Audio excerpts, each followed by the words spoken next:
We are just days away from college football's first Final Four, the semifinal at both the Sugar Bowl and the Rose Bowl. Mark Rogers TV here to preview the big clashes between Florida State and Oregon, and of course Alabama and Ohio State. We bring in Jimmy Chavez of Scout.com to help us do it.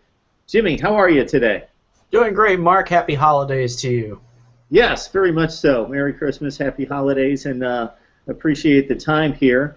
Let's break this thing down, starting with the game in Pasadena, the first semifinal, where we've got Oregon, a big 9 or 9.5 point favorite against the defending national champion. So most people fall in one of two categories in terms of believing that Florida State team's really as good as they were last year.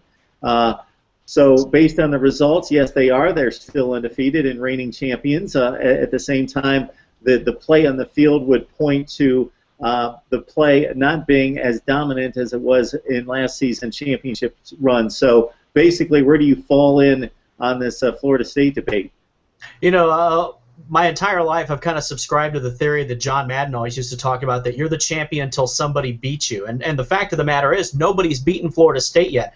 Has it been pretty? No. But how many times have we seen teams go undefeated and not necessarily win pretty throughout the year? I'll give you a nice example. One of my favorite teams in college football history was the 2002 Ohio State team.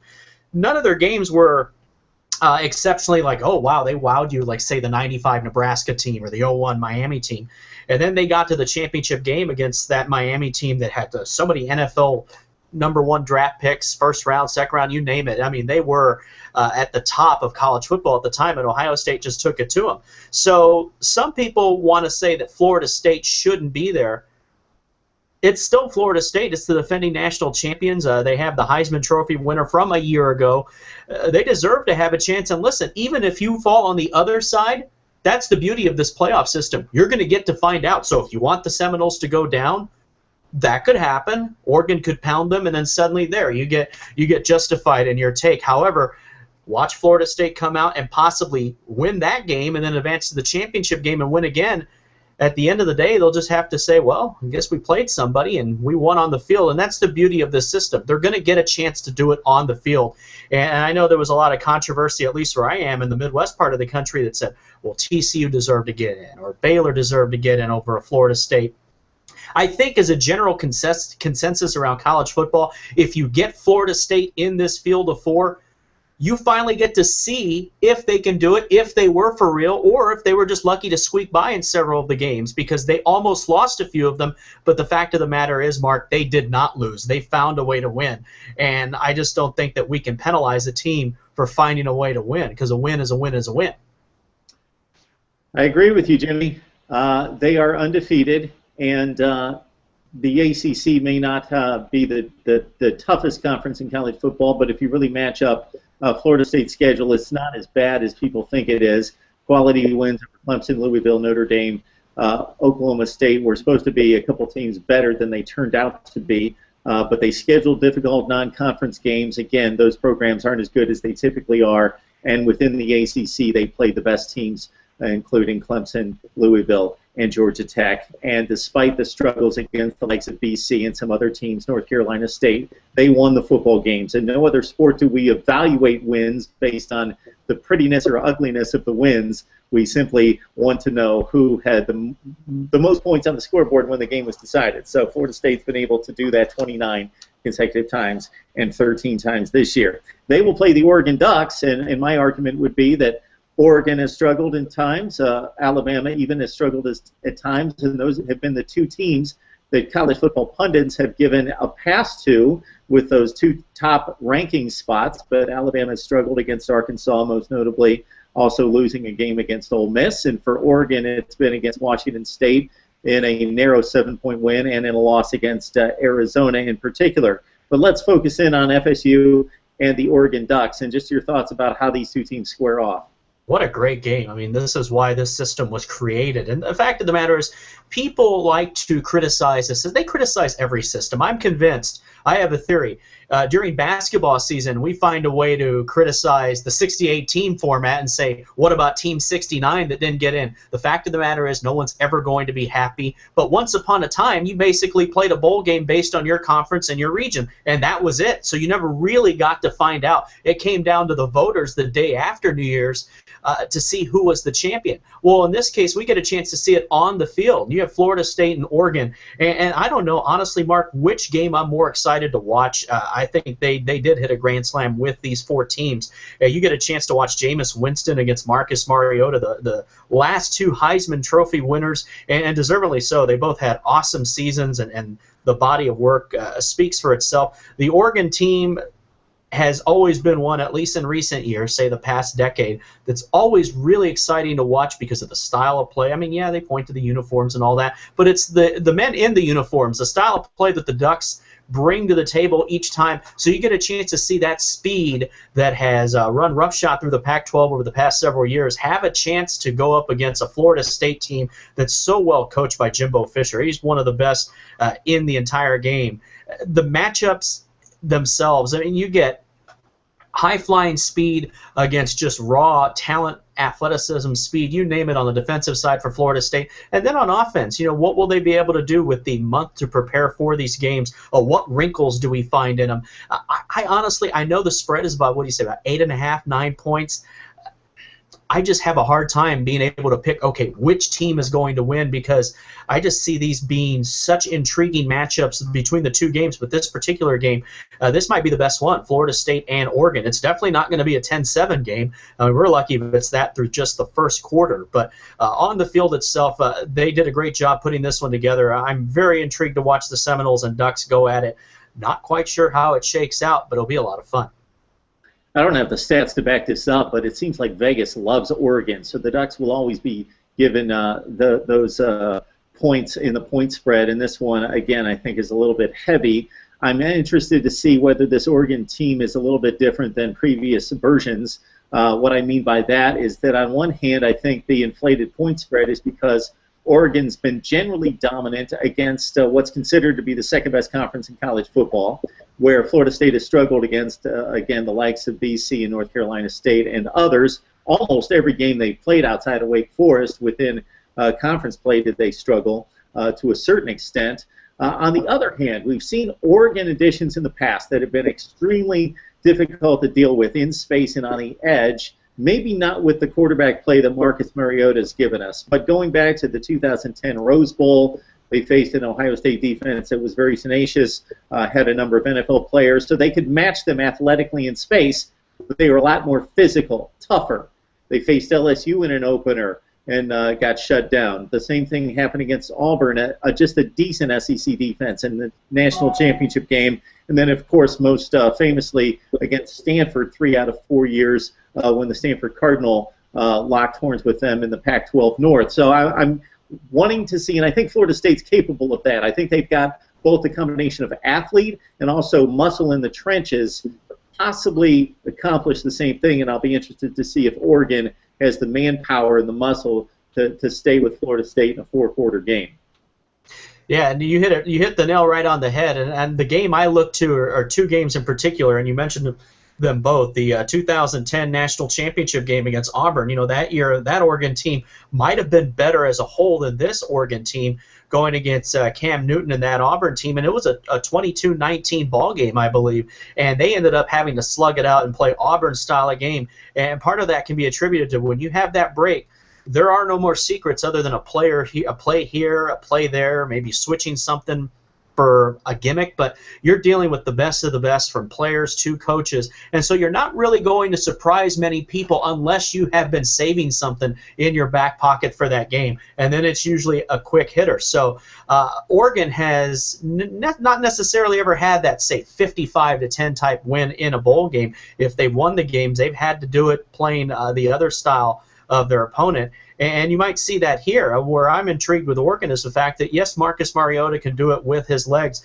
but I like watching him throw the ball as well. I think they don't get enough credit for the fact that they're able to move the ball around the field through the air, not just on the ground. Everyone thinks, oh, it's just jet sweeps and options and things like that. But Marcus Mariota has been able to really piece together the complete package as he's evolved as a college quarterback. And some people maybe don't get to see it because they play out there in the Pac-12. You know, sometimes they play in those 9:30 in the central time zone where I am, or say 10:30, 11 o'clock games out east, and you might fall asleep watching them, and so you wonder, okay, well, is there any substance to that style, or is it all flash? So they have a lot to prove as well, and they have a chance to do it in this playoff, and not just do it once, but think of this, Mark, they got to do it twice. You do it against a Florida State, and then if you survive that game, you get a chance to go up against possibly Urban Meyer at Ohio State, and Urban might be one of the, if not the finest coaches in the game, or the guy who might be, you can say the same about on the other side, Nick Saban in Alabama. So if the beauty of this playoff system is if a team like Oregon, who sometimes has their critics because not too many people may know as much about them, despite all the advances we have today and the fact that you can watch every game thanks to the great TV packages and everything like that, they're going to get a chance to do it on the field. And if they're able to do it against a Florida State or against an Ohio State and an Alabama in the following championship game, you won't be able to say, oh, they were a fluke. No, they got it done on the field. And that's one thing I'm looking forward to with whoever wins it. I mean, if they end up winning these two games, you're the best in college football, hands down, because, yes, you had a month to prepare for this first game, but then it's just like the NFL playoffs. You have a 1 week turnaround the next week to work on the opponent and then do it on the field again. And if you're able to do that, you're the undisputed king of college football. Yeah, there's a lot of flaws with this system. It sounds like you really like the system. I like it in the fact that unlike any other system we've had to date, it gives opportunity for 4 teams to show that they're the best in college football. I think it's a very flawed system. We won't go into that. I've cut a number of video segments to outline how I would do it and what's wrong with this particular system. But as you not know, to cut you off, but I probably agree with some of those flaws as well. I'm not going to say it's a perfect system, but I do think that we're getting down the right road here and getting it done. And that's one thing I'm looking forward to seeing it play out, not just this year, but over the next 2-3 years to see, okay, what tweaks are there needed to make. But if you look in the past, I always remind fans, think 20, 25, 30 years ago, it was show-stopping news if you were able to get a 1 versus 2 matchup. So sometimes we have to take a trip back to say, hey, we've come a long way, and they've tried to get this right, and we'll see on the field if it is right. Yeah, and I think the best point you made in that whole argument about Oregon is that, regardless of what individuals think about the playoff, if they're able to defeat a Florida State and then an Alabama or Ohio State back-to-back games, that's about as impressive as they can get, and that will be a true championship run. All right, let's turn our attention to the Sugar Bowl, the primetime matchup with Ohio State taking on Alabama. There was a poll taken last week of college football coaches. About 90% see Alabama winning this game. I think it's easy to see why, because of the third-string quarterback situation at Ohio State and just the relative youth of the rest of the roster for the Buckeyes. They're an extremely talented team. If you measure them up athlete for athlete, I think it's a pretty close game. But Alabama seems to be just a little bit more advanced in where they are as a team at this point.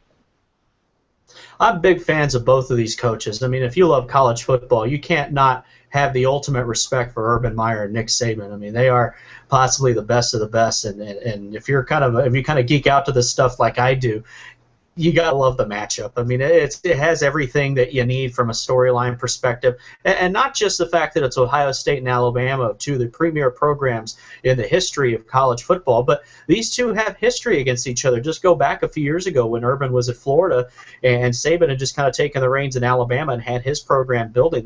They met up in a couple of big SEC championship games, 08 and 09 with Florida and Tim Tebow, and they each got the best of each other each time, but you always looked forward to the matchup, and now suddenly you have this. And the job that Urban's done, I don't know if it's fair to say that maybe he hasn't even gotten enough credit, if that's hard to believe in itself, and the fact that he had a third-string quarterback on 1 week's notice. It's not like he had a month to prepare for that Wisconsin game. And even if Ohio State is leaps and bounds better than the Badgers weren't exactly chopped liver. And he rolled through them like it was a non-conference game in the first or second week of the year against a very overmatched FCS team. And they beat a very good Wisconsin team 59-0 with a third-string quarterback who played a whale of a game. That's coaching right there. I mean, yes, they have the Jimmies and the Joes, but they have a fine coaching staff there. Tom Herman, Ed Warner helping out in that offense, and then that defensive staff led by Luke Fickell. And Urban has just put together a sensational staff to go with that team. But on the other side, I always say you can't bet against Nick Saban, period. I mean, if you work 24 hours a day, Nick's going to find a way to get 2 more hours to work 26 hours a day to outwork. You will never outwork Nick Saban and his staff and that team. And I probably side on the fact that, listen, I just said it right there, I can't bet against Saban. I say Alabama in the Sugar Bowl, SEC country. I think Ohio State gives it a great run because that would be very unfair and hypocritical of what I'm saying for Urban Meyer to not have that team ready to play after about a month's time to prepare and not put up a great fight. And I expect them to do that. I expect it to be a fairly close game for at least maybe 3 quarters, if not all the way. But at the end of the day, I'm going with the Crimson Tide just because of the pedigree of Alabama and Nick Saban. And the fact of the matter is, some people could say, okay, well, what is there left to accomplish in college football? Well, there's plenty. If you're Nick Saban, you have a chance to win the first ever college football playoff. That's another feather to put in your cap or your houndstooth hat if you're an Alabama fan. And so that alone is why I expect the Tide to roll, no pun intended, in New Orleans. Yeah, I think it's easy to add up the factors and see why Alabama is a significant favorite in this game. Again, the point spread's somewhere in the 9 to 10 range. Can you put together a formula for us, Jimmy, that would give the Buckeyes the victory? So we're going to assume that Alabama, being the favorite, if they play their A game or even their B game and Ohio State plays their A, they probably eke out a win. But for the Buckeyes, what's the formula for an upset? Tremendous discipline. You know, don't beat yourself. If you kind of look at Bill Snyder at Kansas State, how have they been able to have the success that they have? They don't beat themselves. They try to get you to make the first mistake and get you to turn the ball over. And that's what Ohio State has to do. They have to create turnovers, whether it be a fumble or intercept a pass, and just take it to them. One way that you can lose to Alabama right away is to get beaten mentally. And I don't think there's no way that's going to happen. This Buckeye program's way too proud. Its coaching staff way too experienced to let the team be beaten before they even play. So in order for the Buckeyes to win, first of all, I don't think it's a long shot. I don't think it would be a major upset if they won the game because they deserve to be there. They definitely have ended the season playing some of their best football, especially in that Big Ten championship win over Wisconsin. So to win this game, hey, win the turnover battle. If you can get +2, +3, especially +4, you're in a great position, and then capitalize off those turnovers. If you get inside the red zone, don't settle for field goals, get touchdowns. If you're able to do that, you're able to dictate tempo and make Alabama become a passing team because then you can create even more turnovers because you take away that running game that they love to pound you. And if they get the lead, they will get those big road graders up front and just kind of steamroll you and try to pound you into the dirt and just basically dictate everything about the game. However, if you get them down, maybe there seems to be a little panic that sets in. You still have a young quarterback in Blake Sims. It's not like it is some of the great quarterbacks that they've had before that have been tremendous at taking advantage of what the defense gives them, but also being leaders, playmakers. This is a young guy. Now, that being said, a year from now, we may be talking about Blake Sims as one of those guys that this guy has won a national championship, yada, yada, yada, but you got to get there first. And Ohio State could be in a position to maybe rattle him a little bit, but you got to get on him early. You got to get in front early, and if Ohio State can do that, hey, I wouldn't bet against him. And to that point, Blake Sims, not a wily veteran, even though he's a fifth-year senior. This is his first year starting. He did have the game in Oxford, the one Crimson Tide loss where he didn't perform that well. Other than that, number 1 Mississippi State came to town. Alabama also had the Auburn game in which they were down by 12 or 13 points in the second half, and he started to find Amari Cooper and DeAndre White downfield and pull that one out. So he's had a little bit more adversity than, of course, Cardell Jones in the one game, and that's my question mark with Cardell Jones. He did everything right in that game. very impressed with the way he performed on 1 week's notice. At the same time, no adversity in that game. We could expect that he's going to face much more adversity against Alabama, and maybe a situation where he needs to drive the length of the field down 10 in the fourth quarter, and that's a situation he's never seen before. So we'll see how he responds. And if you look at the entirety of the Ohio State roster, it's extremely talented, but they've got a sophomore running back in place in Ezekiel Elliott, outside of Devin Smith, the senior. A lot of freshmen and sophomore handling the football on offense, with Jalen Marshall in particular. Defensively, the same thing. Joey Bosa might be the best in the business, but he's just a sophomore, and there's freshmen and sophomores all over the place with the Ohio State team. So they may be actually ahead of schedule in regards to what we could see out of this program in 2015 and 16. Absolutely, and that is why I think the point spread for that game is pretty fair, because that's kind of how I expect it to go. And you talk about the quarterback, Cardell Jones. He was great against Wisconsin on 1 week notice, but now you have that extra month to prepare. And you know Alabama just basically is saying what you just said about getting to him, giving some adversity right away, hitting him early, getting Ohio State down, because as I just said about some of the keys for Ohio State to upset Alabama, for Alabama, it's the same thing. If you can get the Buckeyes down 7, 14, 17 right off the bat, does that young quarterback start panicking, start seeing things that maybe aren't there, start turning the ball over? And if that happens, then it could snowball in a hurry. It would be maybe the finest moment of that young kid's career if he's able to find a way to upset Alabama, because it's tough. I mean, it's not like you're playing them in a, yes, it's a neutral site, but let's face it, New Orleans to Tuscaloosa isn't that long of a trip. They can just drive there. It will be a huge Alabama crowd, and it will be like walking into a lion's den for Ohio State, especially with that youth. But the advantage there is they can walk in and say, we have nothing to lose. Maybe we are ahead of schedule, but what if we end up getting by this one? If you get by that one and you beat Alabama, you're thinking, we just took down maybe the best in college football. Who's next? And that's what they're banking on. Jimmy Chavez joins us from Scout.com. Hey, Jimmy, we appreciate the information and the insight into these two very attractive semifinal games. Absolutely, Mark. Great being on with you, and can't wait for these games to get going. I can't wait even for the smaller games to start, which they have now. It should be a fun bowl season. Can't beat it. Best time of the year.